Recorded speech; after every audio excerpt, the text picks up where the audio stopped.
that the leaders cut across ESA have come here to congratulate you that last election we had 6/6 from ESA. We won all the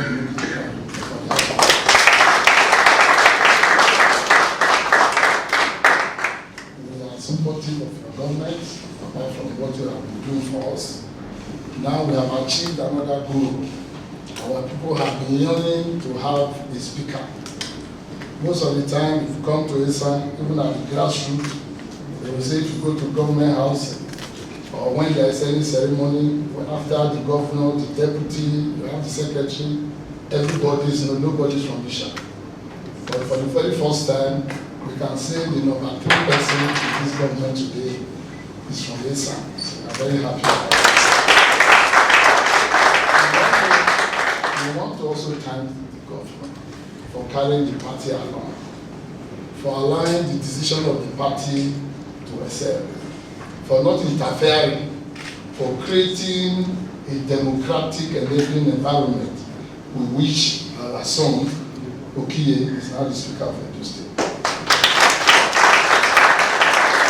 can see that among all the 6 elected members from Edo Central, 5 of them are already working with him.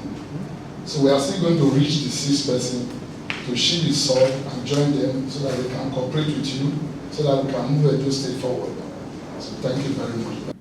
I want to thank you most sincerely for this show of support and solidarity with our government, and for the very precise comments which the leader of this group has made. I believe that politics is about inclusiveness, and every part of the whole must feel a sense of being part of that whole. Otherwise, you cannot carry everybody along. So for us as a government, we want to build an Edo where fairness, equity, justice, and inclusiveness reign in our politics. We realize that you give us your trust as a people.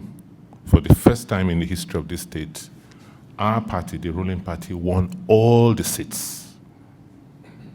So for us, what is clear from that response from our people is that the need that every part of Edo feels a part and a sense of this government. They feel they are part of this government.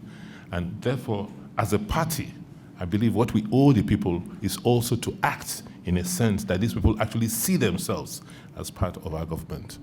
And that was why I and my colleagues in government, in our conversation with the party hierarchy, asked them to go through in the selection process, to go through a process where everybody was given the chance and the opportunity to participate.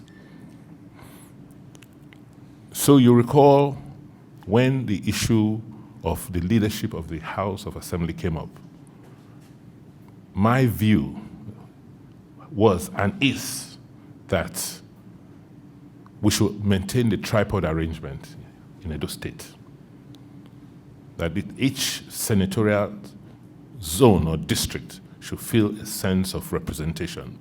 Since the governor comes from Edo South and the deputy from Edo North, I felt that the proper thing to do is to make sure that the speakership goes to Edo Central. Having made that determination, we then left the choice as to who will become speaker to the leadership of Edo Central. You went back on your own to your senatorial zone or to your senatorial district, and you did what you had to do, which I felt was fair, because you went and did your own micro-zoning and came up with your recommended candidate. I haven't come up with your decision, and the party had no choice but to respect the decision you have taken. So if anybody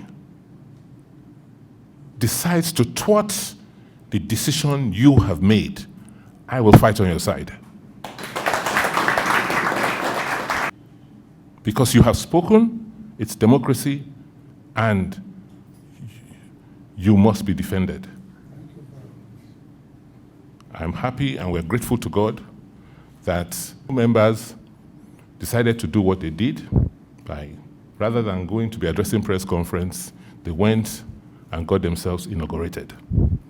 I want to just advise that this is just the beginning of consolidating our party in the state.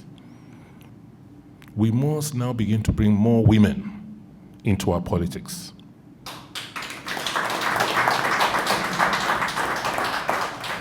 Because we'll be shooting ourselves in the foot if we continue to relegate them and they are not part of us at the decision table like this. Because when it comes to mobilizing, when it comes to participating, we know their role. I think we should give them more chance and more space. But I want to say I'm very happy and proud of what our party is doing, particularly in Eastern Land. We will do more. We will do more. Just last night, I told the contractor, I said, look, I don't care how much it rains, you have to start working on the Ubia-Jagboha road. And for our party members, be rest assured, this is your government, and you will feel part of it. So I want to thank you once more and assure you that we want to continue to maintain the cordial relationship we've always had with the legislative arm of government.